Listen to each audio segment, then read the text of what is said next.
Always a great morning when Ryan Townend joins us from William Joseph Communications for our monthly ADvice segment. And today we're talking about trust and, of course, the millennial generation, which is quite a few of us out there, oversaturated in the market almost. Yeah, absolutely. We're both millennials, right, Ryan? He's just laughing. No answer. But we're going to move on right into your first point in this market. You're saying trust is a shrinking commodity. Yeah, so the one thing that we find with the millennial generation is they're exposed to tons of messaging, right? So even in an age where you have such high transparency with social media and the digital revolution, what you find is people are being exposed to stories that maybe aren't as authentic as the company's brands or people have made promises to be. And that's really the word, I feel, of this year's authenticity. Millennials, we're now far less trusting because of it. Yes, that's correct. So there was a study that was done that said I think 19% of millennials are actually trusting of people.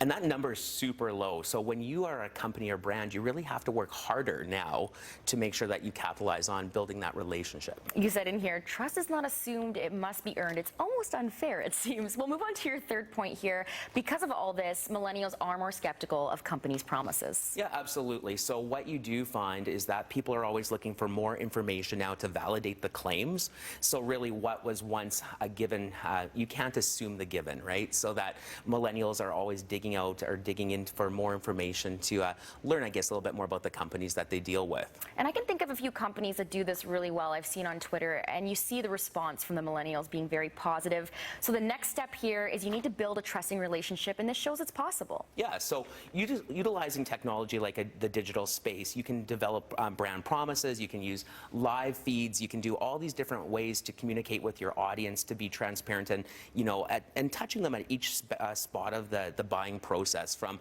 building awareness through the buying space, the customer experience, and then gaining repeat purchases. So many good points, Ryan. The last one here, the importance of trust in B2B buying space. Yeah, so when you're dealing with business-to-business customers, a lot of times the product and service isn't tangible. It's an intangible. So you're buying a promise that they're going to deliver this service or product in the future. So at that point, trust is really, really important because you're investing in that company to deliver things in the future for you. Absolutely. And we'll move on to conclude everything you've said in a really nice board here. So you have 4 key points that you want to tell us about to establish and protect that trust with your customers. The first one being marketing. It's got to be consistent and it's got to be authentic. Yeah, absolutely.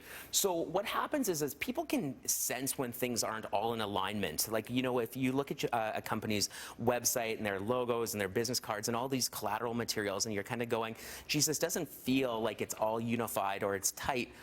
Well, maybe there's other parts of this company that aren't as unified or tight as well. So you start raising flags. Consumers are so smart nowadays. Those dang millennials. All right, let's and with millennials comes social media. So show your personality. Absolutely. So I think it's very important to show your authentic culture, your authentic brand through the digital atmosphere. So you can use things from social media to blog posting to your web presence. Like, make sure that in client reviews, like, it all lives online. So showcase your personality through all those different channels. And with that, how do you offer value with no strings attached? You know what? I personally believe that you want to make sure that you give your clients information and you don't want to make it feel gimmicky. So it's, again, like, here's some interesting an article for you, but you have to sign up to these 6 points. It kind of feels sales pitchy. Yep. So make sure that you're transparent, and if you're going to give information, you're going to give information. And if you want them to sign up for more information, it's transparent too. Companies, I hope you're taking notes here. Last but not least, feature testimonials, important, and customer stories. Yeah, so number 1, client recommendations. When people look for trusting referrals, people talk to people. But number 2, online reviews. People do look and pay a lot of attention to what other companies are saying. So testimonials, online reviews are very important. I think they said 70% of people trust implicitly what other people say about your business. Yeah, absolutely. You know, I can attest to that. I won't buy anything until I've read a review on it. And if there are no reviews, I'm very hesitant to pitch in. So with that, gaining customers' trust in the age of millennials, it is possible. Be authentic. That's the main message here. Thank you again for joining us this morning, Ryan. Thank you.